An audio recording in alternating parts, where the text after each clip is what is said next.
Hello and welcome back to the show. Now, are you feeling more connected but more exhausted than ever? Well, is it truly possible to have a healthier, more sustainable relationship with technology? And what is the impact of screen time in midlife, especially when it comes to things like your sleep, burnout, your ability to focus and long-term brain health? Well, my guest today has 30 years experience in the tech world. He is also the creator of the Digital Detox Coach. He's also a TEDx speaker, leadership wellbeing, digital detox mindset coach, technologist, and endurance athlete. Hopefully today he's also going to show us how we can be business endurance athletes. Welcome to the show, Colin Corby. Thank you for joining me. Thank you very much for inviting me. Well, I think this is going to be such an important conversation because obviously technology is something we're constantly using. We can't get away from it, even when we want to. It's really difficult to sort of completely cut ourselves off unless we go on some island somewhere. I think I once went on holiday to the Maldives many years ago and they had a no news, no shoes policy. So it was almost impossible to get on the digital technology. But that was a long time ago,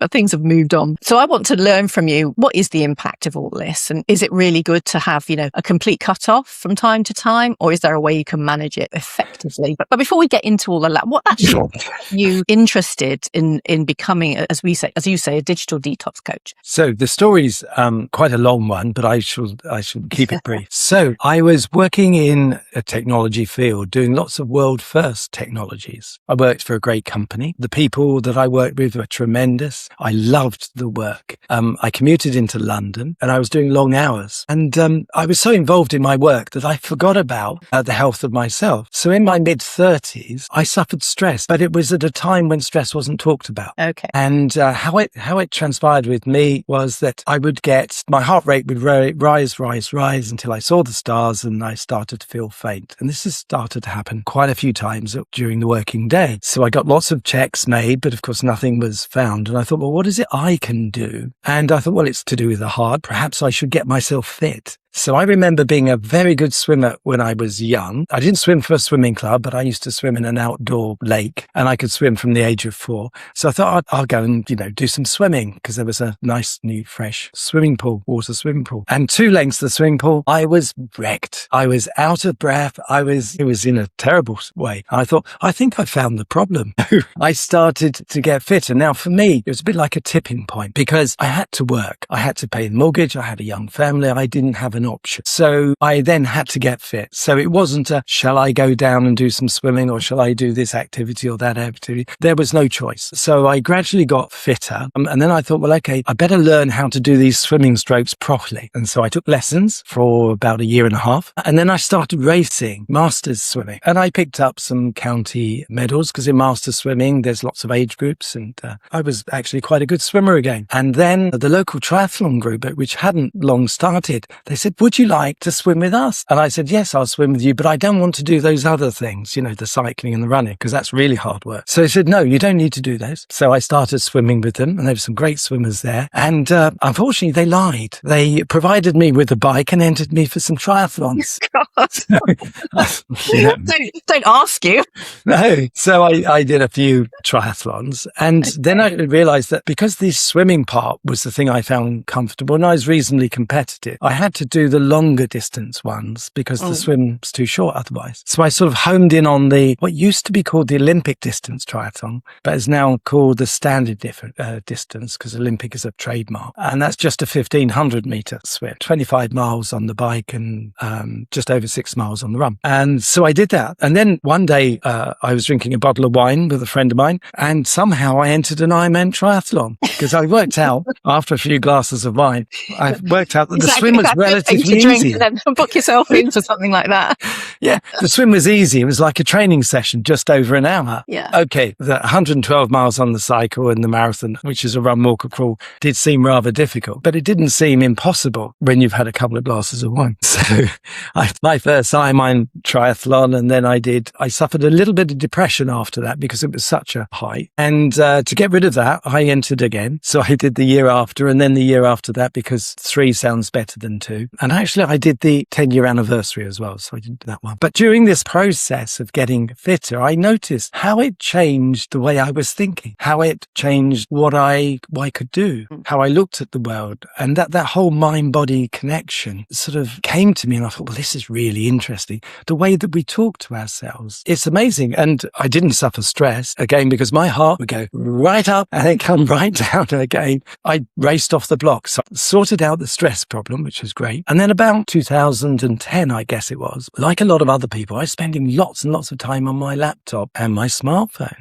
And I started to struggle to find the time to go and do my training, which by then was part of my identity. It meant that I could carry on working in technology. And I thought, well, this is strange. What's going on here? Lots of research on behavioral psychology, consciousness, the mind, a bit of quantum physics, because I like that sort of thing. Research on the whole area. And I thought, this is such a fascinating thing. And then I had a chance to change careers. So first of all, I went down the conventional path. I had a mentor from the IET and I applied for technology jobs. But after a while, I thought, do you know what? I love technology. I love sport and that whole mindset thing. And I also love this strange thing that technology is now having an impact on us. So if I mash all those together, then I think there's going to be a problem coming up. And so in 2018, I started the Digital Detox Coach, a little bit ahead of the curve looking back, but I enjoyed it anyway. So yes, so that's how I got into the whole area. And since then, a lot of the realization of how do we live with technology? We've got no choice. We have to work with technology. So how do we find the balance? And over the years, I think the importance of that balance is now mainstream. So it's a great time to be a digital detox coach. Yeah, it is kind of one of those things because, now it's even with our health, we're so addicted to getting sort of measurements of everything. So we've got, your smartwatches and obviously your phone and apps and God knows this, and measuring everything, our sleep, our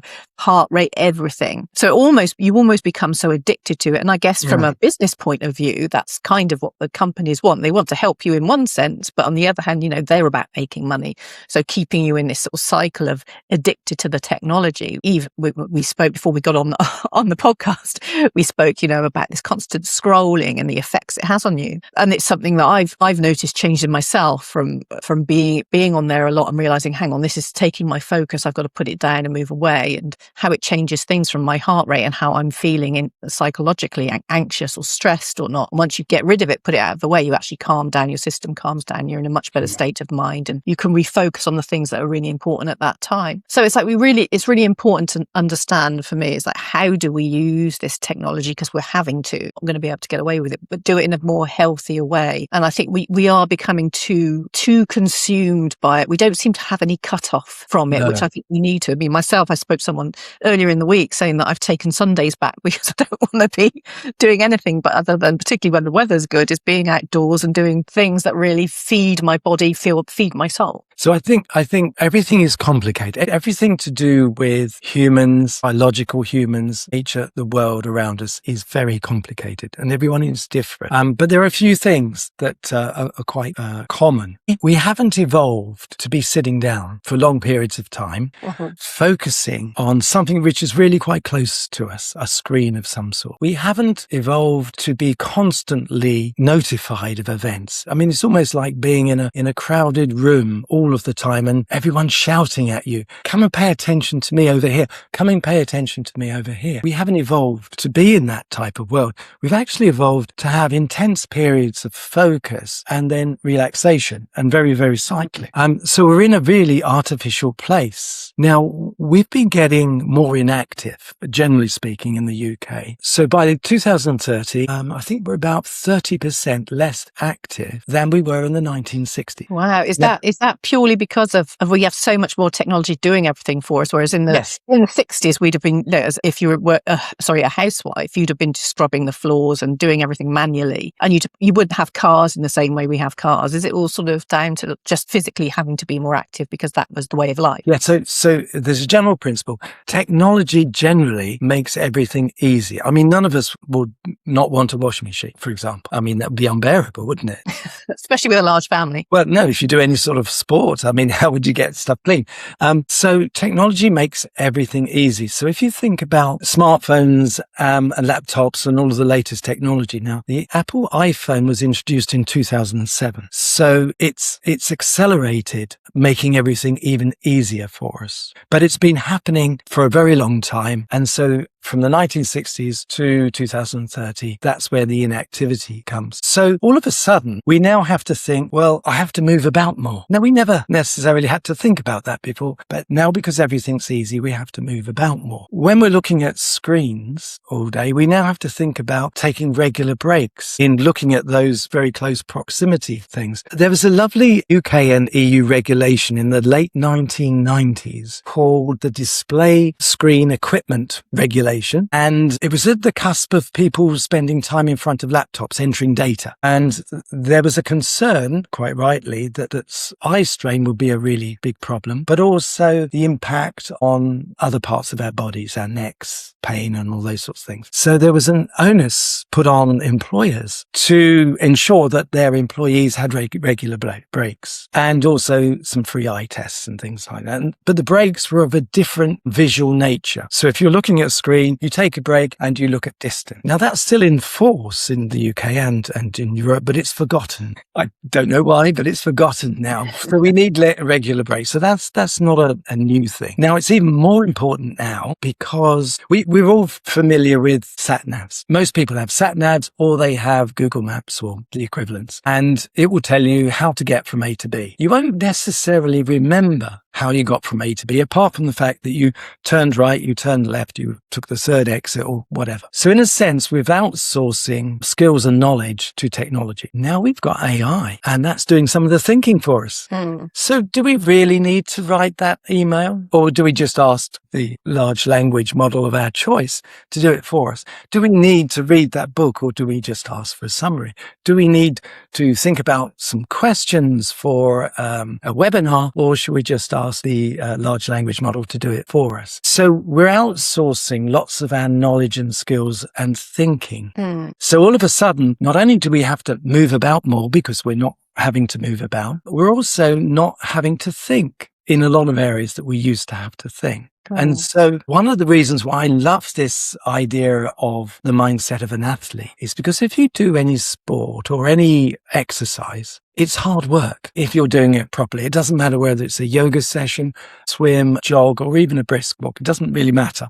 It involves effort. So on the one hand, you've got technology making everything easy. And on the other hand, when you do anything in the real world exercise, it requires you to put some work in. Now, if you're given the option, do you want to take the easy choice or the hard choice? We like to make things easy, so we take the easy choice. So we scroll on our smartphones for longer than we had intended. We look at things that are of no use whatsoever to us, and we put off things that are slightly harder to do. So what I try and do is I say, well, okay, you need a mindset change. You need to think more like an athlete, and you should actually enjoy the work. If you put some work in, you will get better at something. You'll get better at the exercise that you're trying to do. You will get better at remembering something you're trying to learn. You'll get better at playing an instrument. It requires work. And we should now start to enjoy putting work in.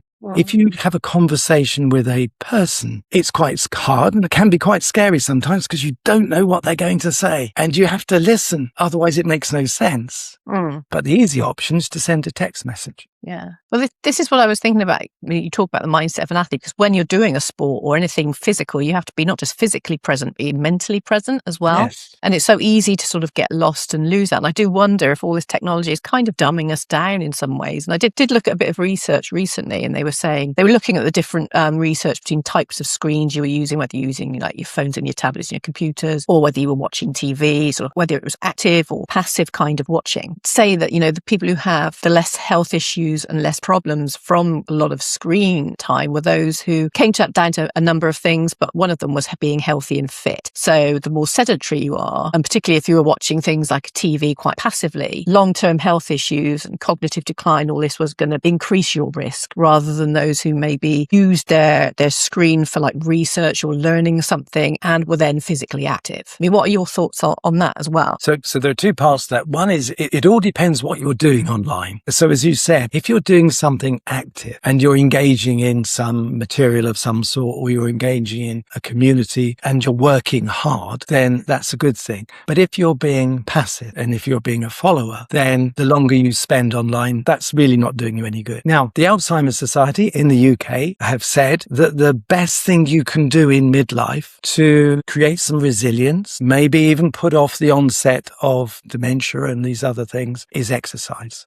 And why do they really say that? Well, actually, the mind and body are one thing. As every sports person knows, it's just one thing. So your brain uses about 20% of the oxygen and the resources of the body. And so your heart has to pump blood to your brain. You need sleep. The brain is an incredibly powerful thing. We don't fully understand it, and we don't fully understand consciousness either. But there's been some comparisons. The brain is approximately 1 million times more power efficient than a supercomputer with roughly the same processing power. But like all animals' brains, we need to sleep, and it's how we've evolved. So we don't function very well if we haven't had a good night's sleep. Yeah. And after 2 or 3 bad nights' sleep, we're really a bit of a mess. So it's an essential part. So this mind-body being connected is a really important thing. So why are we sort of ignoring it? Well, we get all excited about the latest, greatest, shiniest technology that we've had. And then we sometimes think the brain must be a bit like software and the body like hardware, and we don't have to worry about it. And it couldn't be further from the truth. Artificial intelligence in its current form has simplified models of some of the electrical functioning for the brain, the neural networks. But it's not the same thing. It doesn't even make the tea. It lives in these huge data centers which demand enormous amounts of electricity and water, and it can't even make the tea. So we need to look after ourselves. We're different from technology, and we need to celebrate it. Why is it we are so ready to sort of give up everything for this technology? I mean, it's like people want to do less and less, but yet for some reason, people never have time for anything. No, this is what I find more confusing. Yeah, we're predisposed to take the easy option. Yeah. And the unfitter we are, if that's even a word, unfitter we are, the harder it becomes to take action. So it's the easy option. Yeah. So how do you create effectively a tipping point? I was lucky. I had to do something. Yeah. But then if we look at the London Marathon, about half of the entries, I looked at it a couple of years ago, and half the entries were from people who had never run a marathon before. Lots of different reasons, but they chose to run a marathon. Lots of people do park run. Fantastic thing. Yeah. Absolutely amazing. So how do you create these tipping points? How do you say, okay, yeah, there's the easy option, but you're not going anywhere? There was a lovely expression, your comfort zone is a wonderful place, but nothing ever grows there. So we're just wasting ourselves. So my challenge and task is to come up with as many creative ways to get people to say, do you know what? I'm not really happy with where I currently am. And because the thing to do is to say, well, okay, what is it you're not doing? What is it that technology, the time you're spending on technology, what is it preventing you from doing? What are you missing out on? And how important is that thing? So it could be you're missing out on your children growing up because you're not really fully present to be able to play with them. It could be, and it happens to a lot of people in the middle of your career, things getting a little bit tight. Your job's changing every 5 years. I think only about 40% of your skills are left. You've got this constant cycle of having to reinvent yourself and learn, and it's hard work. Yeah. And so the comfort blanket, which is our smartphones, is the easy option. So the challenge is for everybody. What is it they'd really like to be doing? How important is it? And then say, well, okay, visualize, because we love visualizations in sport. Visualize the person that you want to be. And one of the reasons why visualization works so well is that imagination is a part of memory. So if you visualize something and you maintain that visualization, it becomes a memory. And because you haven't got it, you're losing something. And loss aversion is a much more powerful motivator than gain that you might get. Well, this is the thing as well, because, as we're getting older, we all know all the things we're susceptible to, and, decline and degeneration. If you're not looking at healthier ways of living your life, mentally, physically, emotionally, spiritually, whatever it may be. So I do wonder as well, talking about loss aversion, what we're going to lose if we don't start taking more healthier make healthier changes to our life now? Because as you say, once you get to midlife, it becomes harder. It's not impossible to change, but it does become a little bit harder. And what's actually going on when this is something I've always been interested in, what's going on sort of on a biological level, I suppose. I mean, psychological, we can assume, but on a biological, is there any biological effect of being on screens too much or getting stuck on the doom scrolling, which happens even at later life? Is there some changes that are going on that could have some detrimental effect on us in the long term? Or am I thinking outside crazy? No, there are some. If we rely on communicating via our smartphone, and during COVID, having that capability was a lifesaver. But it's not the same thing as having human connections. And there was a great report in the US from the US Surgeon General, and it was about the loneliness epidemic. And there was a lovely phrase that said, how come when we're the most connected humans ever that we've got a loneliness epidemic? Yeah. And the answer is that online connection isn't the same as human connection in the real world. So loneliness is a big issue in the younger generations. It's also a bigger issue in the older generations as well. So if you imagine you haven't looked after your health for whatever reason, doesn't matter. And there isn't a particular reason, but you just haven't done it. So you're not getting out as much. Things become more of an effort. So you tend to be in your home more often. You tend to be looking online more often. It becomes a more lonely experience, and loneliness has a very serious health cost. There's lots of other things. If you're not moving around, you're not getting out into nature. Now, one of the most interesting areas of science at the moment is the microbiome and gut health. And it transpires that we have a whole ecosystem of bacteria and viruses and everything. Urban environments tend to have less diversity than when you go into nature and when you mix with other people. And we know that our health somehow is dependent on having a very diverse and healthy gut microbiome. So there are lots and lots of factors which mean that we're just, it's almost like we're slowing down. Now, I do need to mention the expectation factor and cultural bias. So if you think you're getting old and if you think you therefore need to slow down, think of somebody who may be slightly older than you who is doing something different, some sport, some activity. We have Sir David Attenborough, who is 100 May, national celebration, isn't it? And he's still making programs. He's still active. Now, isn't that wonderful? I've got friends who got called up to the GB Sprint Triathlon Squad. Okay, you have to pay yourself to go to the thing. That's the way it works. In their 80s. So if you think that you are getting too old for something, then I would suggest to you, test whether or not it's a cultural bias, and then think of somebody who doesn't have that limiting belief and who's out there doing something. You could look at the Office of National Statistics and look at the extending life expectancy, and you can work out that actually somebody who is 70 today is probably similar to somebody in their early 60s if you go back about 50 years. Yeah. So the way that we think impacts what we do, and what we do impacts how we think. So we could be prematurely making ourselves old by just the way we're thinking because of outdated and historical views. I had an uncle when I was young. He looked really old at 45. Well, it's funny, if you look back, you look at old movie stars and what have you, and you look at their age at the time they made that movie in whatever it was, the 50s or 60s, and you think, my God, they were only 20, 30 years old and they look like they're about 50. I know. It's not just the film, the age of the film that's doing it. So I swam Windermere 2 years ago. It's 11 miles. And I did it to celebrate my 65th birthday. I'm swimming Ullswater. It's a bit shorter. It's 7.5 miles. So I'm swimming that one this year. It makes for a nice holiday in the Lake District. There's no reason why I can't swim Windermere again. There's no reason why I can't do a Ironman triathlon again if I do the training. Now, it might not be as fast. I mean, my swim times have come down a little bit, but I'm still in the fast lane in the public session. So yes, we do get slower as we get older, but there's so much to do.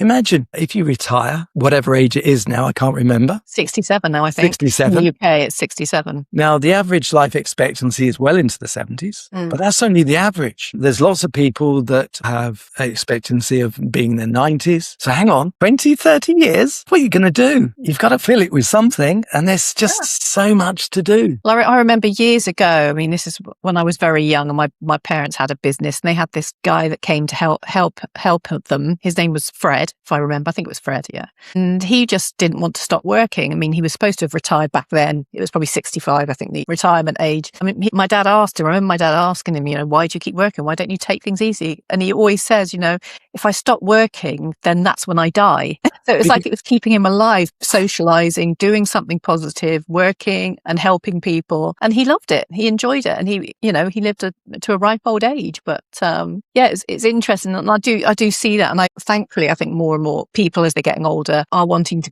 remain and be healthy and active. But I do fear for the younger generation as well. Are they going to, with more technology, are they going to become more sedentary and more dumbed down? Or are they going to, at some point, fight against it? So the sedentary lifestyle is inevitable. And so on average, because there are differences, on average, younger people are less active and therefore less fit than they used to be. It's also true that on average, there is a dumbing down. And the dumbing down happens because some of the skills that you had to know within yourself. And now you don't have to. You can Google it. You can ask AI. And so there are lots of things that aren't being learnt now that used to be learnt. Now, there are some things like long division that were a real pain before calculators. I don't think I still you don't might say, understand. I don't really want to ever do that again. So of course, there's a whole mix of things. And the other thing is that the really serious AI that's used in the medical area or in science that's really of top quality, it's going to enable some amazing things to happen. But the general AI, which you get online, has no real quality associated with it. It's just sort of AI sludge, really. So we're on average, we'll get dumber because we don't have those skills. So if you're doing a job and you've got no choice, you've got to use the AI tools that you're told to use in your job, you won't have those skills. But those skills might be really important to you in order to problem solve, or in order to be creative, in order to get the next job, because no job lasts too long these days. So all of a sudden, in addition to having to now exercise, we're now having to decide what are the things that I have to learn so that I can do things myself. And again, it's this difference between easy and hard. And it's so difficult to take the hard route. Fortunately, though, if you associate it with exercise and mindset, then that's an easier way of approaching it. The advice that I've got for everybody is it's very difficult to change a habit when you're on your smartphone, when you're on your laptop, because you're in the environment of the technology. So it's a bit like a sweet shop. If you're in the sweet shop and you love chocolate, you're going to eat some chocolate. It's going to happen. Okay. You have to get out of the sweet shop. So digital detox is about getting out of the sweet shop, changing your environment. So the environment triggers behaviors. About 40% of our behaviors are automatic, so unconscious, because it's quicker and it's easier and we don't think about it. So having environments where you don't have technology, and that could be a space in your home, a space in your office, it could be meal times, it could be a period of time. Having a separation between personal and work, decide when do you start work, when do you finish work, and then having those differences, bringing that sort of order and uncluttered order back in your life is a certain amount of boundaries, isn't it? Boundaries when it comes to your tech. Yes, but you've got to create them into habits. Now, we all know that habits take a while. There's some research that suggests about 66 days for habits, maybe longer, maybe shorter, depending on complexity. So you have to persevere with a new habit. You have to want to do it first, and then you have to persevere until you don't have to think about it. And it's going to be at least a couple of months, any new habit. So changing your environment gets rid of the triggers that trigger the behavior, creating new habits, creating habits, but also routines, and even better, rituals, which a lot of sports people use, give meaning to the ritual. Say, I'm a person that loves to do this, and it helps me be in this particular way, feel this particular way. It becomes a ritual. So you create rituals associated with it and make everything fun. I think that's the key is making it fun. Don't make it like this. It's almost like a punishment. Yeah. Well, I mean, look, if you go out with your friends, I mean, you see it all the time. In restaurants, you see families together and they've got the phones out, or you see a group of friends together and they've got the phones out. And you could say, look, you're my best mates. I want to go out for a drink with you. I want to catch up with you and chat with you. So if anyone picks up their phone, then should we have a little forfeit? Yeah. Fun forfeit. I watched a comedy program recently, and a question was asked, what do you do if you're talking to your best mate and all of a sudden they get distracted and they pick up their phone? And the answer was phone them. Send them a text message. Send them a text message. And I think, oh, that's brilliant, because all of a sudden... The other thing, actually, is when it comes to using your phone, how many people don't ever answer their phone to you, even if they can see it's you calling, but they will respond to a text message? Yes. So text messages, it's a generational thing as well, but text messages are very simple, very easy, and they're detached. They're very safe. You can send it, it whizzes off, you're safe. You pick up a phone and you speak to someone, anything could happen. You're out of control now. They could say something. Your plans might change, everything. Oh, so yeah, play safe.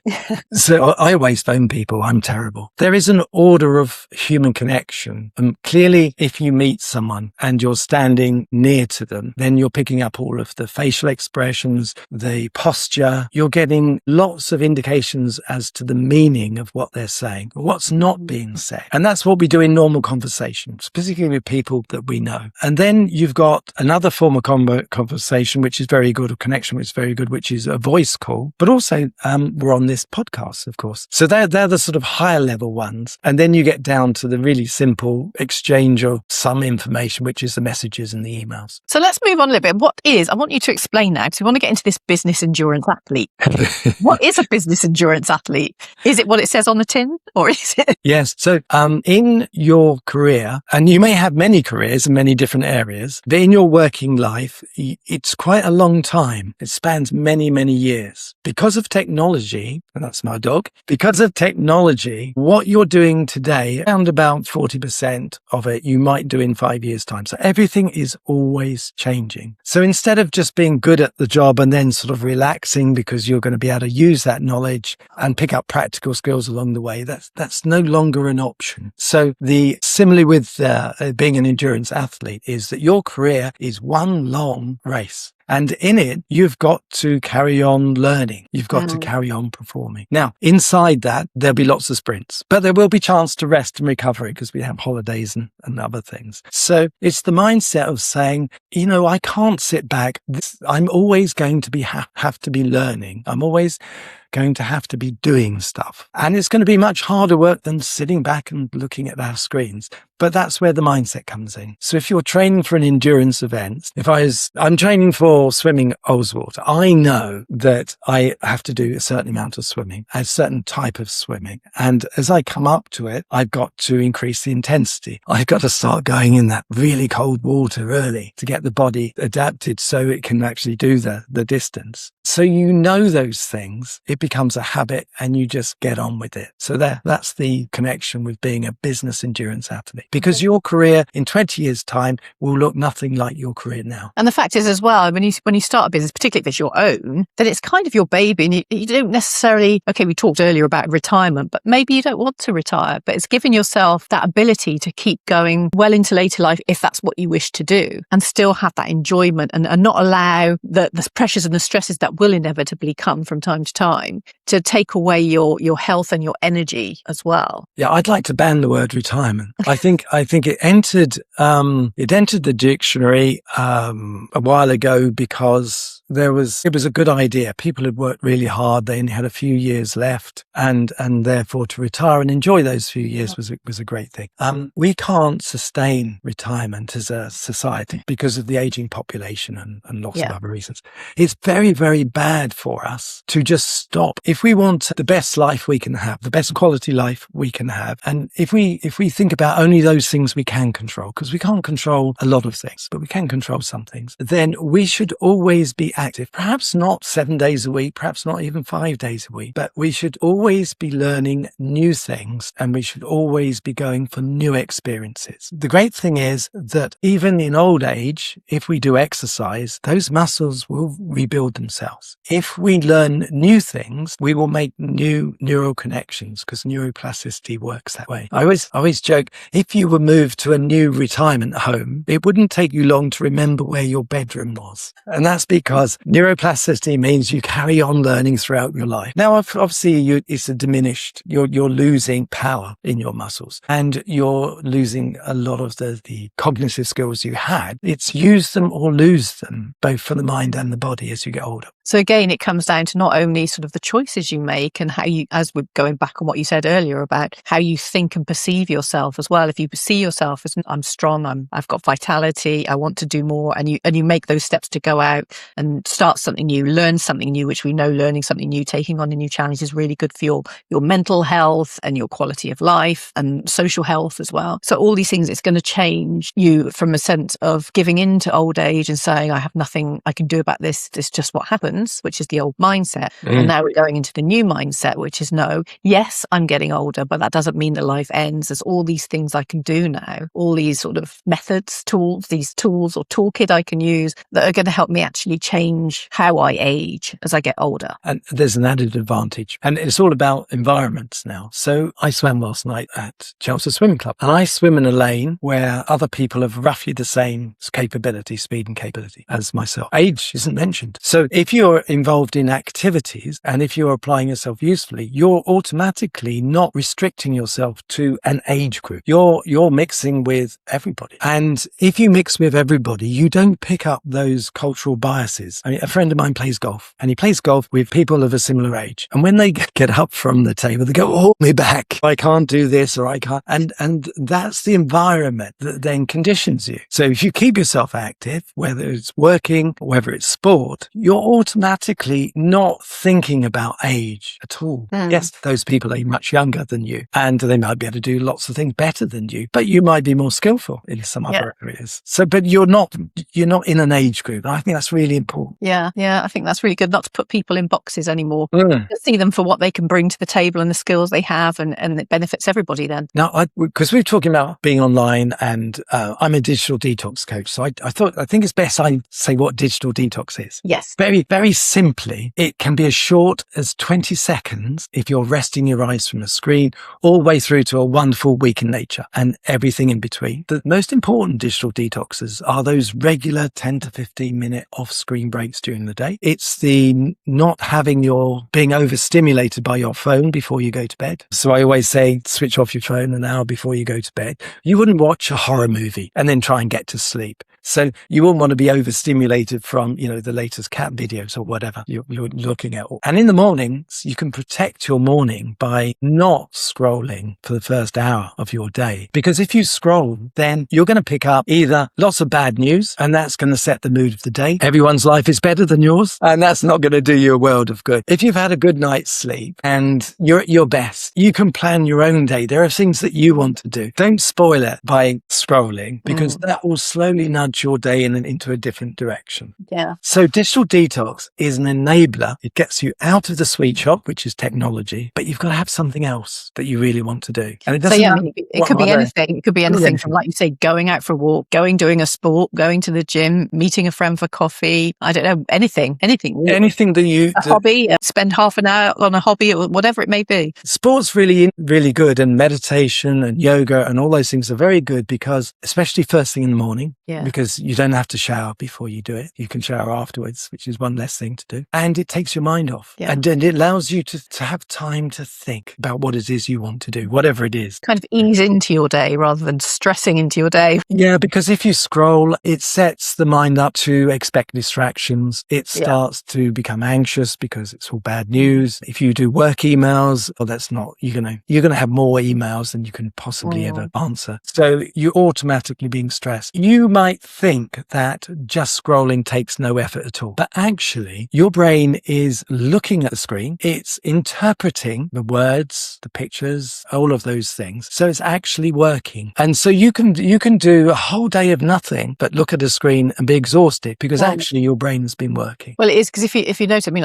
something I've noticed as well, when I have had those moments when I've been looking at my screen, I start to feel tired. I want to go to sleep. Yeah. And it could be any time of the day. And I'm thinking, what am I doing? Yeah. But you don't know it. It's the rest and recovery cycles. Yeah. We need to move about. We need to move about. The heart will start pumping, oxygen will get to the brain, and it will start to recover. If you have a pot plant, nature is an incredibly calming thing. So if you're at office and you have plants, then that's a calming thing. If you can get out in nature, that's even better. Yeah. But interestingly, your gut health might also be improved by the more plants you have in your house as well. And I think that probably becomes more important particularly if you live in a very urban area. Yes. Very built up areas like big cities, and there isn't much green space, and you are we've got all these what they call negative ions everywhere.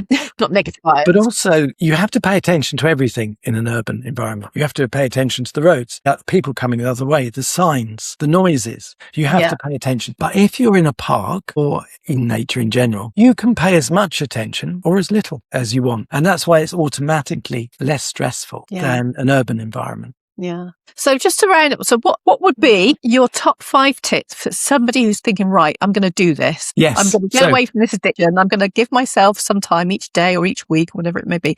What would be your top 5 tips to get someone started? Here we go. Top 5 tips. The first is protect your sleep, because we're rubbish if we don't get enough sleep. So don't overstimulate yourself by using your phone an hour before you go to bed. The second is to protect your day by not scrolling first thing in the morning, so that you have time to think about what it is you want to do. Then there's the regular rest and recovery breaks, offline breaks. Schedule in your diary rest and recovery breaks during the day. 10 to 15 minutes where you're not on screen. I've seen so many people come off their laptops and go straight onto their smartphones. No, that doesn't work. Stop multitasking. The brain can't actually multitask. It just switches tasks really quickly, but it does create stress.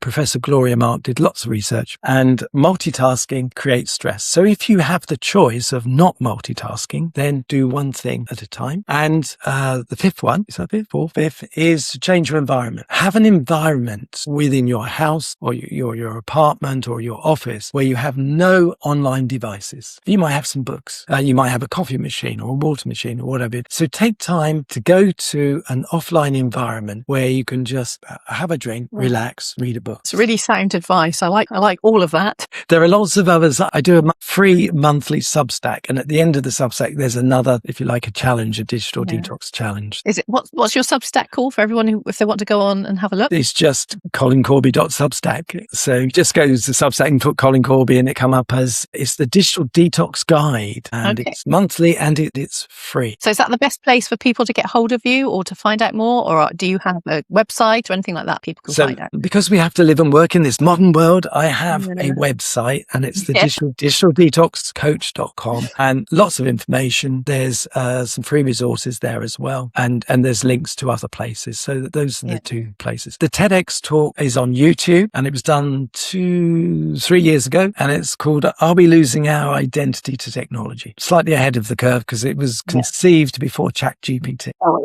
that's fantastic. Look, Colin, I have learned so much, and I think it's great that we can now have all this information that we can now understand that it's okay to come off our technology and have a break, and it can do wonders for our health, wellness, and actually for our life overall. I think you can make those changes, like for someone like yourself who's decided that going down the endurance sport world work for you, but it doesn't have to be something like that. It can just be like going out for a walk, keeping fitter, joining a club, meeting people, could be anything. Yes, meeting people, singing in a choir. I can't sing, so I wouldn't do this one, but some people are great at singing. The fact that you're using your lungs is really brilliant exercise. Fantastic. Look, Colin, I want to thank you so much for joining us and sharing all your knowledge with us. It's been very insightful. As I say, learned a lot, and hopefully you'll inspire more people to just put the phone down, switch off the TV. And what was it that, was it in the 70s? What was the children's program? And do something more useful or something.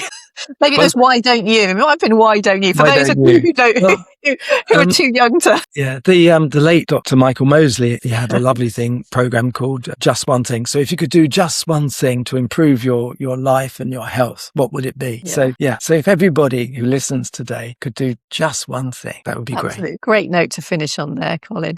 Thank you so much for joining us today, and thank you everyone who is listening in today, and hopefully we'll see you here next time on Unleash Your Inner Athlete. Thank you.